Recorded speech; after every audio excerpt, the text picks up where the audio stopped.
Yeah, so this is a DR trimmer walk behind. I believe it's the TR1 model, and we're putting a new belt on it. This is the part number for the belt.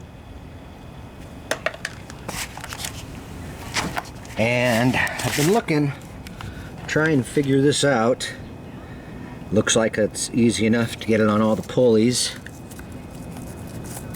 Pulleys seem to be in good shape. That one's a little noisy, but some lube can help it out.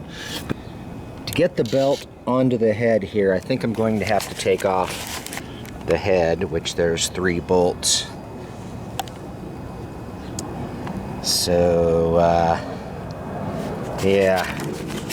Unless you guys know a way to get the belt up in there. There's a lot of dirt and grass too. Probably needs to be cleaned out, so I might as well just take it off.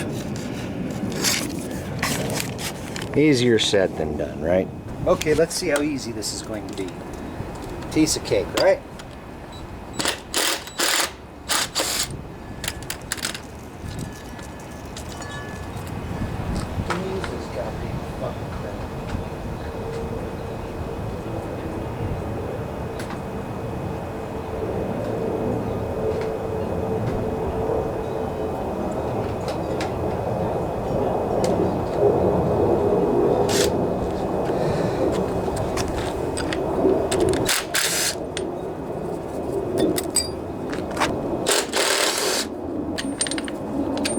Let's see what happens here.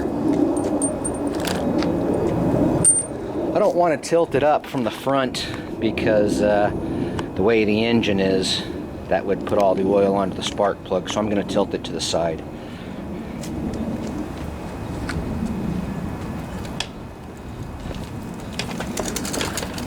Okay, let's see what we need to do here.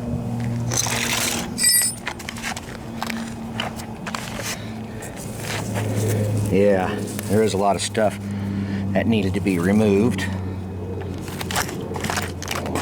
Try to find a spot to put the camera here for you all.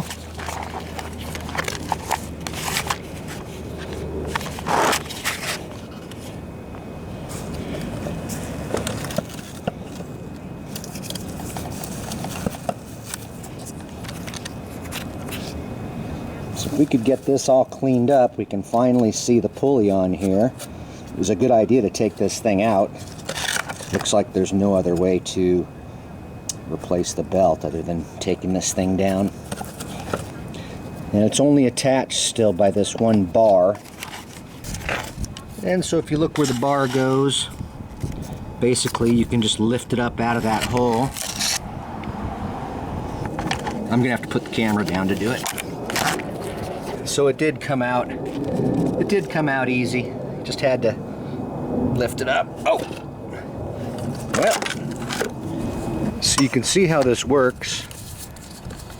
When you activate it, it takes this, it pulls. You can see how it pulls the brake away from the pulley so the pulley can spin. That's what that is.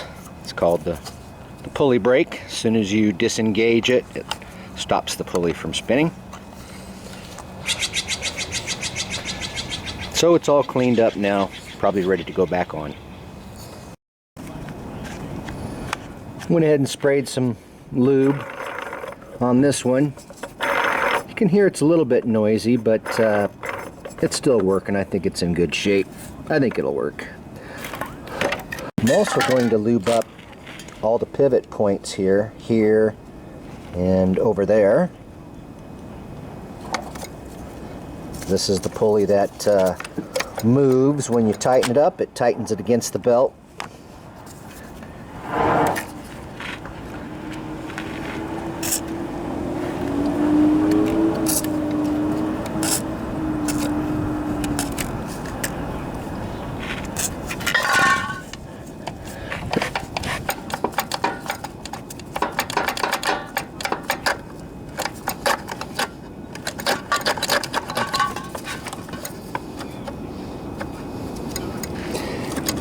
Yeah, okay. Alright, so all these brackets are loose. That's what we want. Looks like it's going to be time to put the head back on. So to start, just put the belt around that like that. Make sure to get it inside the guides on each side.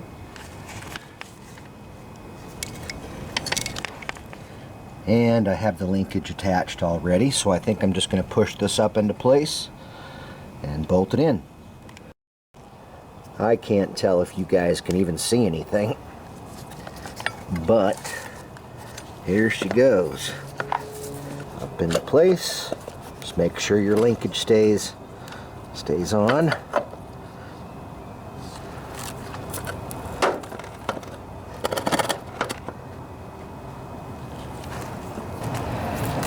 So you can see I have all the bolts in.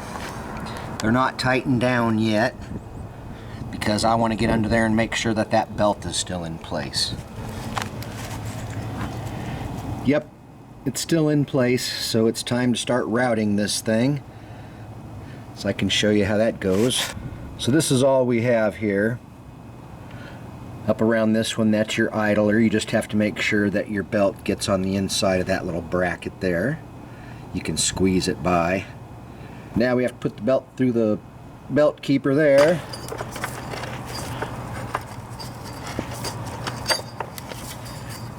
Nope.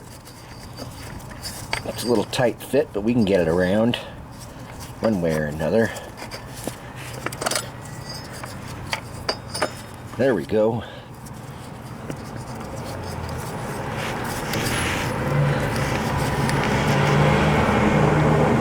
And we should be able to get this belt on just by force. Boy. Just gonna grab a big old wrench now, turn it, and that belt will go on. Yeah. Okay, so that belt's on. You can see that's what the pattern is supposed to look like. The belt on.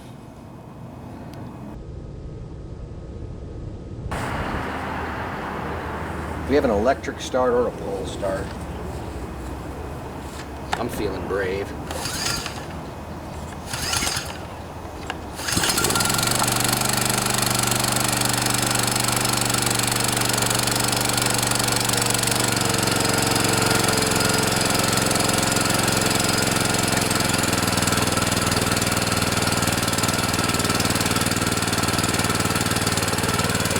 Runs pretty nice.